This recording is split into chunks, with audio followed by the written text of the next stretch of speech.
ना अभी नहीं कह सकते, बैठ जाओ। नियम आपको मालूम होना चाहिए, नियम पढ़ लीजिए, अभी नहीं कर सकते।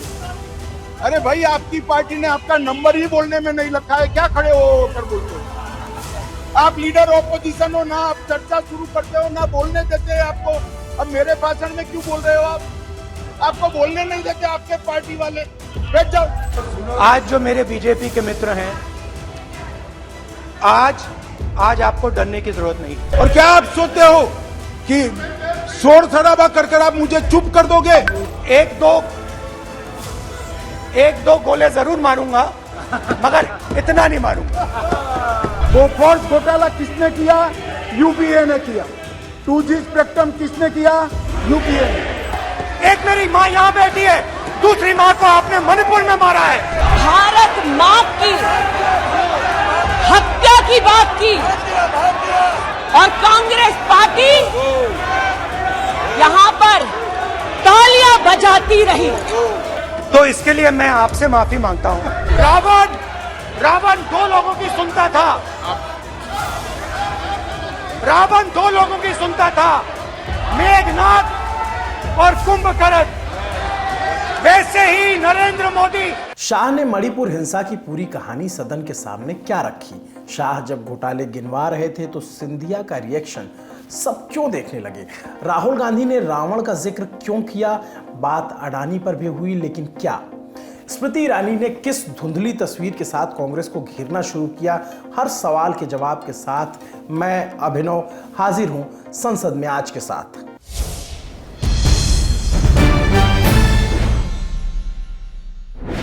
नो कॉन्फिडेंस मोशन पर हमने आपको कुछ तस्वीरों के बीच छोड़ा था, वो तस्वीरें जो सुर्खियां बनी। अविश्वास प्रस्ताव का दूसरा दिन, लोकसभा की कार्यवाही सुबह 11 बजे शुरू हुई। अध्यक्ष ओम बिरला ने भारत छोड़ो आंदोलन की 81वीं वर्षगांठ पर सब कुछ बलिदान करने वाले स्वतंत्रता सेनानियों को याद किया। जी, भारत छोड़ो आंदोलन जो क्विट इंडिया मूवमेंट हुआ था 1942 में, उसकी बात हो रही है यहाँ। और श्रद्धांजलि अर्पण के बाद सदन में मौन भी रखा गया। अब बारी कार्यवाही आगे बढ़ाने की थी। प्रश्नकाल शुरू हुआ। प्रश्नकाल के बीच हंगामा हो रहा था। उधर सवालों के जवाब संबंधित विभागों के मंत्री दे रहे थे। लगातार हंगामे के बीच लोकसभा अध्यक्ष ओम बिरला ने कहा, प्रश्नकाल में 20 प्रश्नों को लिया गया था, जनता आपसे जवाब मांगेगी। इन बातों के बीच भी नारेबाजी चलती रही। सदन की कार्यवाही को दोपहर 12 बजे तक के लिए स्थगित कर दिया गया। कार्यवाही फिर शुरू हुई। सदस्यों से दस्तावेज को सभा के पटल पर रखने को कहा गया। अविश्वास प्रस्ताव पर होने वाली आगे की चर्चा का इंतजार हो रहा था। कांग्रेस नेता राहुल गांधी अविश्वास प्रस्ताव पर अपनी बात रखने के लिए लोकसभा अध्यक्ष के सामने खड़े हुए। इस दौरान सदन में नारेबाजी हो रही थी। भारत जोड़ो यात्रा, अब भारत जोड़ो यात्रा की बात है। राहुल गांधी ने 3 हिस्सों में अपनी बात को पूरा किया। बात गौतम अडानी से शुरू हुई, भारत जोड़ो यात्रा पर पहुंची, फिर मणिपुर के हालातों के साथ उनका संबोधन खत्म हुआ। पिछली बार जब मैं बोला तो शायद मैंने आपको थोड़ा कष्ट भी पहुंचाया, क्योंकि मैंने इतनी जोरों से अडानी जी पे फोकस किया कि जो आपके सीनियर नेता हैं शायद उनको थोड़ा कष्ट हुआ। अडानी पर जब बात पहुंची तो सदन में हंगामा होने लगा। राहुल गांधी आगे क्या बोले वो आप सुनिए। तो वो जो कष्ट हुआ, उसका असर शायद आप पे भी थोड़ा हुआ। तो इसके लिए मैं आपसे माफी मांगता हूं, मगर मैंने सिर्फ सच्चाई रखी थी। बीजेपी नेताओं को संबोधित करते हुए राहुल गांधी ने कहा कि वो अडानी पर नहीं बोलने जा रहे, घबराइए मत। आज कोई घबराने की जरूरत नहीं है। आज मैं अपना भाषण, मेन जो भाषण है वो अडानी जी पे नहीं बोलने जा रहा हूं। आप छोड़िए, तो आप रिलैक्स कर सकते हैं, आप शांत रह सकते हैं, क्योंकि मेरा भाषण आज दूसरी डायरेक्शन में जा रहा है। भारत जोड़ो यात्रा के किस्से में आगे बढ़ते हुए राहुल गांधी ने बताया कि मणिपुर में उन्होंने क्या हालात देखे। इस पर केंद्रीय मंत्री किरण रिजिजू ने कहा, नॉर्थ ईस्ट को इन्होंने खत्म किया है। कांग्रेस को इसका जिम्मेदार बताया जो हिंसा या जो बवाल वहां हुआ है। बवाल बढ़ा तो लोकसभा अध्यक्ष ओम बिरला ने दखल दिया। राहुल गांधी के बयान के बीच सत्ता पक्ष के हंगामे पर विपक्ष ने नाराजगी जाहिर की। विपक्ष ने यहां तक कह दिया कि प्रधानमंत्री मोदी जब बोलेंगे तब भी ऐसा ही होगा। यह बात बीच में व्यवधान पैदा करने के लिए कही गई। मणिपुर को लेकर राहुल गांधी की आवाज तेज हो चुकी थी। तमाम हत्याओं की जिम्मेदारी का आरोप मढ़ा जा रहा था। केरल के वायनाड से कांग्रेस सांसद राहुल गांधी ने क्या कुछ और कहा, वो भी सुनिए। भारत माता की हत्या आपने मणिपुर में की।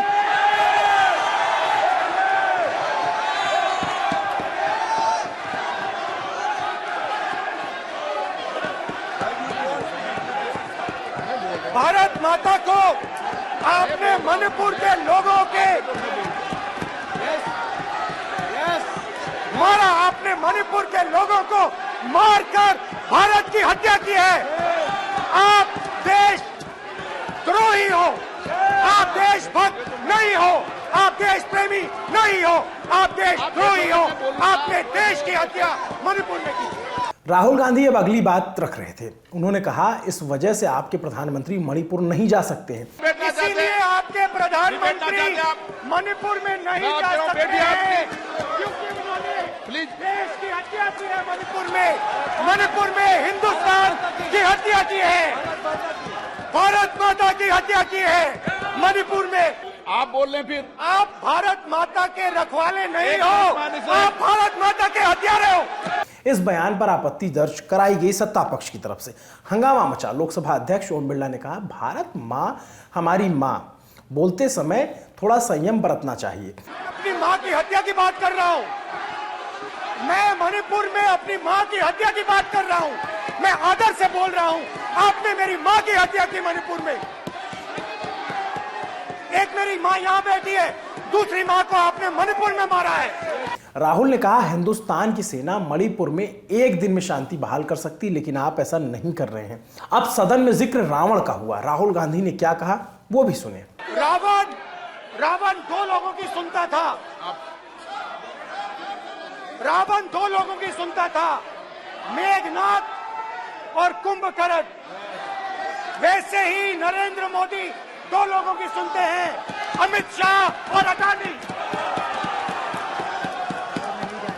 भाई और बहनों, लंका को हनुमान ने नहीं जलाया था, लंका को रावण के अहंकार ने जलाया था। राहुल गांधी की बात पूरी हो चुकी थी। अब सदन में कुछ ऐसा हुआ जिसकी सुर्खियां बनने लगी। स्मृति ईरानी लोकसभा अध्यक्ष ओम बिरला के सामने अपनी बात रखने के लिए खड़ी हुई। दोनों तरफ से नारेबाजी चल रही थी। एक तरफ से विपक्षी गठबंधन इंडिया इंडिया के नारे लगा रहा था, दूसरी तरफ सत्ता पक्ष मोदी मोदी के नारे लगा रहा था। इस पर स्मृति ईरानी बिल्कुल आग बबूला हो गई। उन्होंने साफ कह दिया कि आप इंडिया कतई नहीं है। स्मृति ने यह भी कहा कि जिस तरह आपके आसन पर आक्रामक व्यवहार देखा गया, मैं उसका खंडन करती हूं। नारेबाजी फिर भी चलती रही। भारत मां की हत्या की बात करने वाले कभी भी बैठकर मेज नहीं थपथपाते। कांग्रेसियों ने बैठकर मां की हत्या के लिए मेज थपथपाई है। केंद्रीय मंत्री स्मृति ईरानी ने कहा मणिपुर हमारे देश का अभिन्न अंग है, ना ये खंडित था ना होगा। स्मृति ईरानी ने गिरिजा टिक्कू की तस्वीर दिखाकर कांग्रेस को खूब खरी खोटी सुनाई, जो कश्मीरी पंडित थे। ये चेहरा धूमिल है, ये चेहरा धूमिल है। मैं बताऊं किसका चेहरा है, मैं बताऊं किसका चेहरा है अध्यक्ष महोदय। ये चेहरा है गिरिजा टिक्कू का। सुन लीजिए पंडितों की दास्तान आप भी। गिरिजा टिक्कू का यह चित्र है। 90 के दशक में एक महिला यूनिवर्सिटी में अपना पेचेक लेने जाती है। सारी बातें करूंगी। अपना पेचेक लेने जाती है, बस से घर लौटने का प्रयास करती है। उसको 5 मर्द बस से खींचकर टैक्सी में ले जाते हैं, बलात्कार करते हैं और फिर आरी से उसका बदन काट देते हैं। जब गिरिजा टिक्कू के जीवन पर एक फिल्म में एक प्रति आया, मैं आज कहना चाहती हूं कि कांग्रेस के कुछ प्रवक्ताओं ने उसको प्रोपेगेंडा कहा। सरला भट्ट, आप नहीं चाहते कश्मीरी पंडितों की दास्तान कहीं सुनाई जाए। स्मृति ईरानी ने राजस्थान के भीलवाड़ा की घटना पर भी कांग्रेस से सवाल पूछा। उन्होंने बंगाल में 60 साल की महिला के साथ हुई वारदात को भी सदन के सामने रखा। भीलवाड़ा में 14 साल की लड़की के साथ सामूहिक बलात्कार होता है। इस सदन से 2 महिला एमपीज उस परिवार से मिलती हैं। बच्ची जब जिंदा थी गैंगरेप के बाद महोदय, उसे काटा जाता है, फिर उसे भट्टी में डाल दिया जाता है। ये इन महिला सांसदों का वक्तव्य है कि जिस बच्ची को 14 साल की उम्र में जब जीवित थी गैंगरेप के बाद भीलवाड़ा राजस्थान में काटा गया, जलाने के लिए फेंका गया, उसका मात्र एक हाथ भट्टी के बाहर छूट गया था। मैं आज पूछना चाहती हूं अध्यक्ष महोदय, ये आज जो जोर जोर से चिल्ला रहे हैं, न्याय की गुहार इन्होंने तब नहीं लगाई जब 60 साल की एक महिला का पश्चिम बंगाल में उसकी नाती के सामने गैंगरेप हुआ। स्मृति ईरानी ने सदन में इमरजेंसी के दौरान की भी चर्चा की। इमरजेंसी के कालखंड में साधारण महिला का इन्होंने कांग्रेस पार्टी ने क्या हश्र किया। स्नेहलता रेड्डी की आज बात करना जरूरी है। बेंगलुरु की जेल में बंद किया गया और इसलिए बंद किया गया क्योंकि वो सोशलिस्ट थी, भाजपाई नहीं थी, सोशलिस्ट थी। और जब बंद किया 2 मई 1976 को, तब उन्होंने अपनी प्रिजनर्स डायरी में लिखा, और मैं कोट कर रही हूं, जो पब्लिकली अवेलेबल है।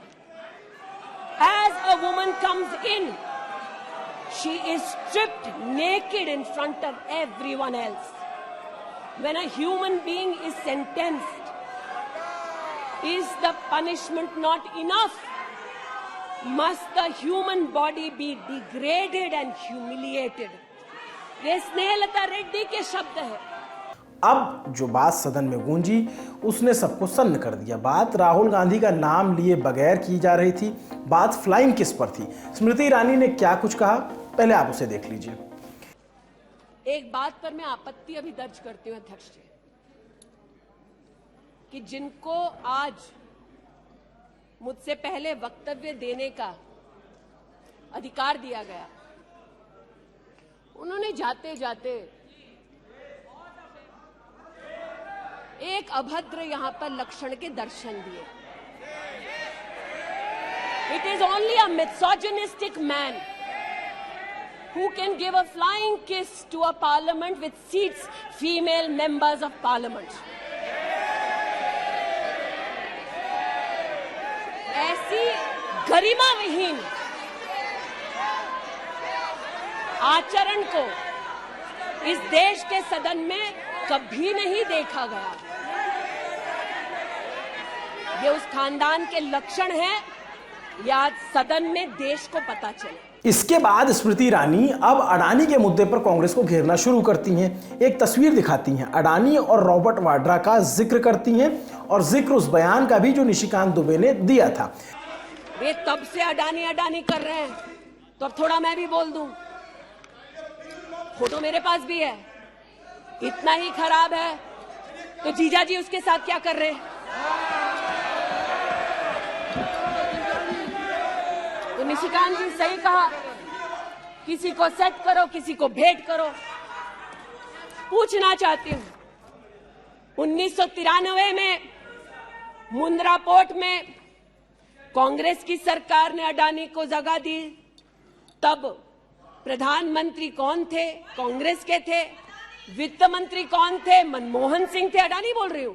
यूपीए के कार्यकाल में अडानी को इन्होंने 72,000 करोड़ का लोन दे दिया। क्यों दिया? राजस्थान में 60,000 करोड़ से ज्यादा का समझौता कर लिया गहलोत जी के साथ। 20,000 एकड़ जमीन ले ली। क्यों किया? केरल में कांग्रेस की यूडीएफ सरकार के साथ पोर्ट का काम क्यों दिया? महाराष्ट्र में जब कांग्रेस के पास सत्ता थी तो फिर कांग्रेस ने अडानी को पोर्ट का काम क्यों दिया? बंगाल में हल्दिया पोर्ट का काम अडानी को क्यों दिया? छत्तीसगढ़ में कांग्रेस पार्टी ने अडानी को काम आदिवासियों ने मना किया, फिर भी क्यों दिया? अब इसमें बेटा कितना सेट होगा, दामाद को कितना भेंट होगा, हम क्या जाने। स्मृति ईरानी के बाद बारी केंद्रीय गृह मंत्री अमित शाह की थी। मणिपुर पर चर्चा की मांग कर रहे विपक्ष पर शाह खूब बरसे। उन्होंने कहा, पहले दिन से मैं चर्चा के लिए तैयार हूं, लेकिन वो खुद चर्चा के लिए तैयार नहीं है। मैंने कहा था कि अगर मेरी चर्चा से संतुष्ट नहीं होते हैं तब प्रधानमंत्री से कहते। अमित शाह ने मणिपुर की घटना की पूरी कहानी बयां की। 2021 में हमारे देश की पड़ोस में म्यांमार में सत्ता परिवर्तन हुआ और म्यांमार में वहां पर मिलिट्री का शासन आया, डेमोक्रेटिक सरकार गिर गई और वहां पर एक कुकी डेमोक्रेटिक फ्रंट है, इसने लोकतंत्र के लिए आंदोलन चालू करा। जब कुकी डेमोक्रेटिक फ्रंट ने लोकतंत्र के लिए आंदोलन चालू करा, वहां की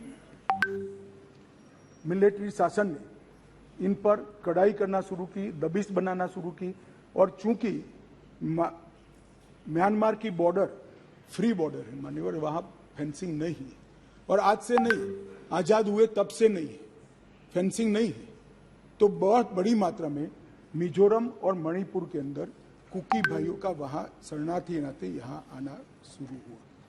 मैं इसलिए कहना चाहता हूं मान्यवर, क्योंकि उनका झगड़ा मणिपुर की मिलिट्री से था और दबिश शुरू हुई इसलिए अरे म्यांमार की मिलिट्री से था और दबिश शुरू हुई इसलिए वो यहाँ पर आए। हजारों की संख्या में कुकी आदिवासी लोग यहां पहुंच रहे थे, जंगलों में रह रहे थे। शाह ने बताया इन सब चीजों को देखते हुए क्या किया गया। और एक प्रकार से मणिपुर के बाकी हिस्सों में एक असुरक्षा की भावना हुई कि हमारी जनसांख्यिकी बदल जाएगी। हमने उसको देखा। उसी वक्त मान्यवर हमने गृह मंत्रालय में 2022 में निर्णय किया कि अब ये बॉर्डर को खुला नहीं कर सकते, बॉर्डर बनानी पड़ेगी, फेंसिंग करनी पड़ेगी। हमने 10 किलोमीटर फेंसिंग पूरी कर दी है, 60 किलोमीटर का काम चालू है और 600 किलोमीटर का सर्वे चालू है। आपने 2014 तक कभी फेंसिंग नहीं की। हमने दूरंदेशी से 23 में दंगे हुए, 21 में ही फेंसिंग का काम शुरू कर दिया था। 10 किलोमीटर ट्रायल फेंसिंग बन चुकी है, 60 किलोमीटर का काम चालू है और 600 किलोमीटर का सर्वे बाकी, जिससे ये घुसपैठ को रोका जा सके। शाह के मुताबिक शरणार्थियों के पहचान पत्र बनाए जाने लगे थे। पहाड़ पर कुकी और ट्राइबल लोग रहते थे, जबकि घाटी में मैतेई लोग रहते थे। अमित शाह कहते हैं कि मैतेई लोगों में असुरक्षा की भावना इसी वजह से पैदा होने लगी थी। इतने में एक अफवाह फैल गई 29 तारीख अप्रैल को कि 58 ये वसाहतें जो थी शरणार्थियों की, उसको गांव घोषित कर दिया गया। अब गांव घोषित करने की अफवाह से ही घाटी में बहुत बड़ा अनरेस्ट शुरू हुआ मान्यवर, और वो अनरेस्ट को भी हमने माइक वाली जीपे चलाई, बताया गया कि भाई कोई गांव घोषित नहीं हुआ है, मगर अफवाहें जब फैलती है तब फैलती है अविश्वास का वातावरण। और घोषित जंगल गांव घोषित किया, जंगल गांव घोषित किया, जो वसाहतें थी उसको, तो उनको लगा है परमानेंट अब यही बस है, तो एक अनरेस्ट खड़ा हुआ। उसके बाद में आग में तेल डालने का काम हाईकोर्ट मणिपुर के अप्रैल महीने में आए हुए एक फैसले ने कहा, जिसने सालों से पड़ी हुई एक लंबित पिटीशन को अचानक चलाया। अचानक चलाकर ना भारत सरकार के ट्राइबल आयोग को शपथ पत्र लिया, ना भारत सरकार के ट्राइबल डिपार्टमेंट का लिया, ना भारत सरकार के गृह मंत्रालय का लिया, ना मणिपुर सरकार का लिया, और अचानक ही कह दिया कि 29 अप्रैल के पहले इस मतई जाति को ट्राइबल घोषित कर दीजिए। इससे पहाड़ पर बहुत बड़ा अनरेस्ट हुआ, ट्राइबलों में बड़ा अनरेस्ट हुआ कि अब मतई ट्राइबल बन जाएंगे तो हमारी नौकरियों में स्पर्धा का भाव होता है, और स्वाभाविक है एक कोई कानूनी प्रक्रिया के बगैर एक ऑर्डर कर दिया गया, जिसके कारण ऊपर भी, नीचे ऑलरेडी अनरेस्ट चालू था, ऊपर भी अनरेस्ट हुआ और 3 तारीख को एक रैली के अंदर एक क्लैश हुआ। अब बारी राज्यसभा की। सुबह 11 बजे का वक्त राज्यसभा की कार्यवाही शुरू हुई। सभापति जगदीप धनखड़ ने सदस्यों से दस्तावेजों को सदन के पटल पर रखने को कहा। इस दौरान हंगामा चल रहा था। सभापति ने साफ कह दिया कि कुछ भी रिकॉर्ड पर नहीं जाएगा। सदन में भारत छोड़ो आंदोलन की बरसी पर स्वतंत्रता सेनानियों के सर्वोच्च बलिदान के लिए उन्हें श्रद्धांजलि अर्पित की गई, जैसा लोकसभा में हुआ। राज्यसभा में नेता प्रतिपक्ष मल्लिकार्जुन खड़गे ने महात्मा गांधी के पड़पोते तुषार गांधी को हिरासत में लिए जाने की बात रखी। खड़गे ने क्या कुछ कहा, इसे कार्यवाही से हटाने का निर्देश दिया गया। हंगामे के बीच कार्यवाही को दोपहर 2 बजे तक के लिए स्थगित कर दिया गया। सभा की कार्यवाही दोपहर 2 बजे फिर से शुरू हुई। सदन में नेता प्रतिपक्ष मल्लिकार्जुन खड़गे फिर से खड़े होते हैं। धीमी आवाज में उन्होंने अपनी बात रखना शुरू किया। इस पर सभापति जगदीप धनखड़ बोले, आप मिश्री का उपयोग कीजिए। अपना 267 पे उठा रहा हूँ। Sir I am not a doctor, I am a lawyer. आपका गला खराब हो गया गला खराब है सर मिश्री का उपयोग कीजिए। आहिस्ता से बोलूंगा। Sir let me tell you, by virtue of your position, your health is important for all of us. साहब मेरा हेल्थ देश के डेमोक्रेसी को बचाने के लिए, कॉन्स्टिट्यूशन को बचाने के लिए मैं गिरवी रख दिया हूं, तो इसीलिए है, मरे तो भी परवाह नहीं, मैं बात करते रहूंगा।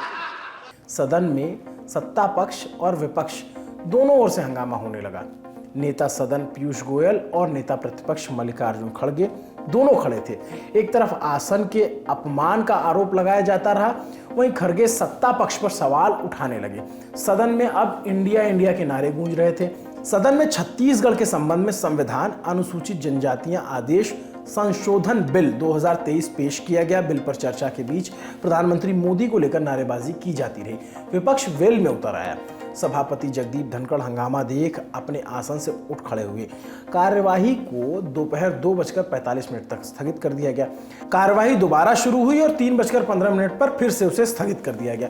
सदन की कार्यवाही जब फिर शुरू हुई तो खड़गे ने क्या कुछ कहा, उसको आप सुनिए। साहब वो रोज हमको मार रहे हैं, मुझे आप एक बात सहन कर रहे हैं। मुझे आप एक बात बताएंगे मान्यवर, आप ये कब तक उठाते रहेंगे? जब तक अरे सर साहब, जब तक आपका दिल जीत नहीं पाता तब तक मैं उठाता नहीं। और इस पर जब तक प्राइम मिनिस्टर महसूस ये नहीं कर सकते मैं डेमोक्रेसी में इलेक्टेड प्रेसिडेंट हूँ, सदन में जाना मेरा कर्तव्य है, जाकर रिप्लाई देते, मैं तब तक के बोलते रहूंगा। नेता सदन पीयूष गोयल ने कहा कि आपने इसे तय किया था, हमारी तरफ से हम मणिपुर पर चर्चा करने से भागे नहीं हैं। नेता प्रतिपक्ष मल्लिकार्जुन खड़गे ने बताया कि हम इस पर चाहते थे कि विस्तृत चर्चा हो, ये लोग बात नहीं करने दे रहे। सरकार हमारी बात सुनने को तैयार नहीं, इसलिए हम प्रोटेस्ट करके वॉकआउट करते हैं। सदन में अनुसूचित जनजातियों से जुड़ा जो बिल पेश किया गया उस पर चर्चा हुई। इस बिल को वोटिंग के बाद पास कर दिया गया। राज्यसभा में डॉक्टर जितेंद्र सिंह ने अनुसंधान नेशनल रिसर्च फाउंडेशन बिल 2023 चर्चा के लिए पेश किया। फिर digital personal data protection bill 2023, the coastal aquaculture authority bill 2023 भी पेश किया गया। चर्चा के बाद ये बिल वोटिंग के बाद पास कर दिए गए। शाम 7:07 पर सदन की कार्रवाई स्थगित कर दी गई। इन सब के इतर संसद में क्या कुछ हुआ, दी ललन टॉप पर आपको सब कुछ मिलेगा। किस नेता ने क्या कहा, वो सारे बयान भी आपको मिलेंगे। आज के शो को हमारे साथी हिमांशु ने लिखा था। शो कैसा लगा हमें कमेंट करके जरूर बताइए। देखते रहिए दी ललन टॉप। शुक्रिया।